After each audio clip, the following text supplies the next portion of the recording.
Bismillahirrahmanirrahim. Assalamualaikum warahmatullahi wabarakatuh.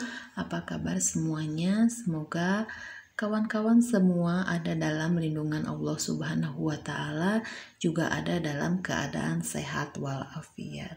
Kawan-kawan, hari ini kita akan membicarakan mengenai karya tulis ilmiah bagian pendahuluan.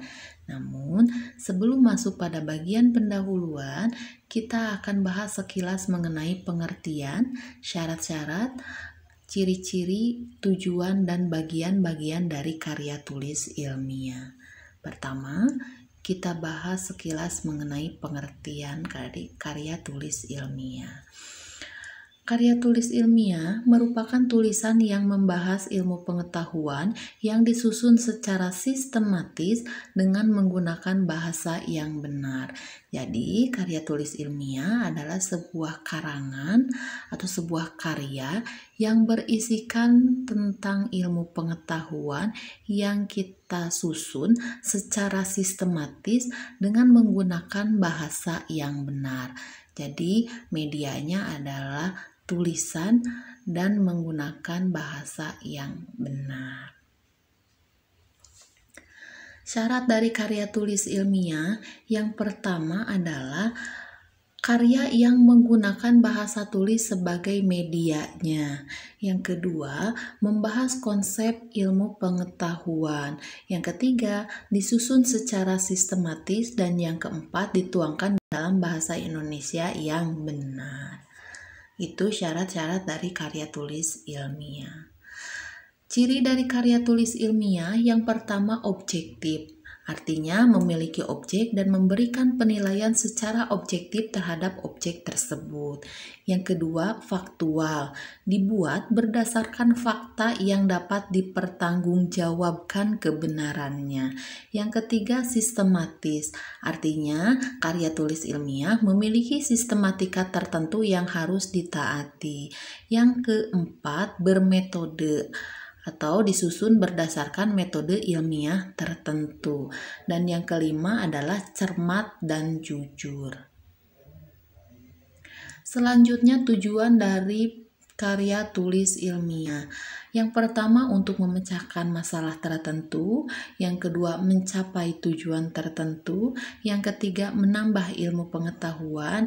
Dan yang keempat, tujuan dari penyusunan karya tulis ilmiah ialah membina kemampuan menulis dan berpikir ilmiah penulisnya.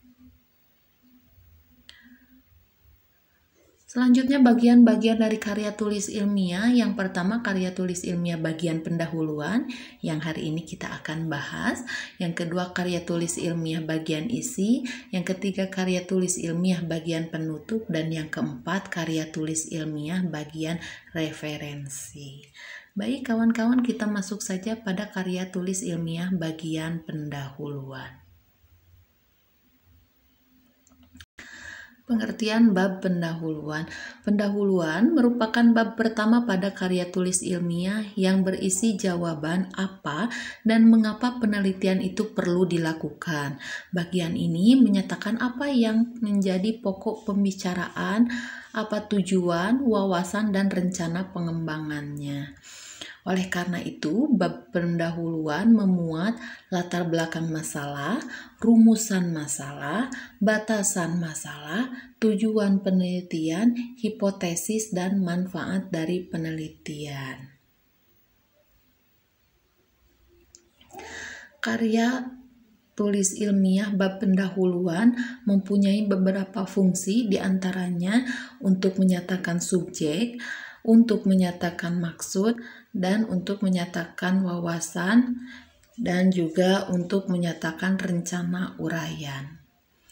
Ini adalah bagian-bagian dalam bab pendahuluan yang tadi sudah disebutkan. Di pertama atau bagian pertama adalah latar belakang masalah, yang kedua rumusan masalah, yang ketiga batasan masalah, yang keempat tujuan dari penelitian tersebut, yang kelima adalah hipotesis, dan yang terakhir adalah manfaat penelitian. Latar belakang masalah. Pada bagian ini, penulis harus menguraikan apa yang menjadi ketertarikannya pada objek yang diteliti.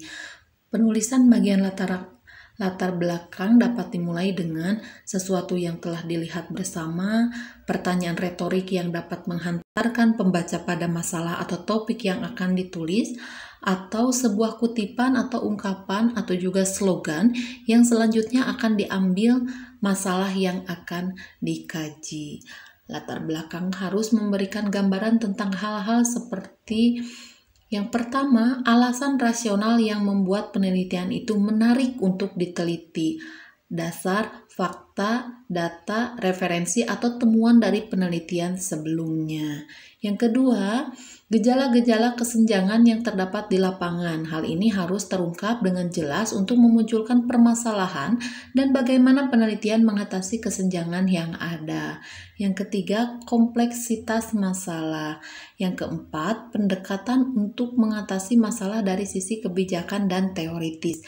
Yang kelima, penjelasan singkat tentang kedudukan atau posisi masalah yang akan diteliti dalam lingkup studi yang ditekuni peneliti. Jadi latar belakang masalah ini, kawan-kawan, ini harus berisikan mengenai alasan mengapa kita mengambil penelitian tersebut. Yang kedua ada rumusan masalah. Rumusan masalah biasa dirumuskan dalam bentuk kalimat tanya. Rumusan masalah harus singkat, jelas, dan terarah. Rumusan masalah tidak boleh keluar dari topik yang diteliti. Rumusan masalah disusun secara singkat, padat, jelas, dan dituangkan dalam bentuk tata tanya. Kemudian rumusan masalah juga dapat ditekan secara empiris dalam arti memungkinkan dikumpulkan dalam pertanyaan yang diajukan. Pertanyaan yang hanya membutuhkan jawaban pendek tidak dapat digunakan dalam rumusan masalah. Jadi kawan-kawan, rumusan masalah ini adalah pertanyaan-pertanyaan yang ingin kita ketahui dari penelitian kita.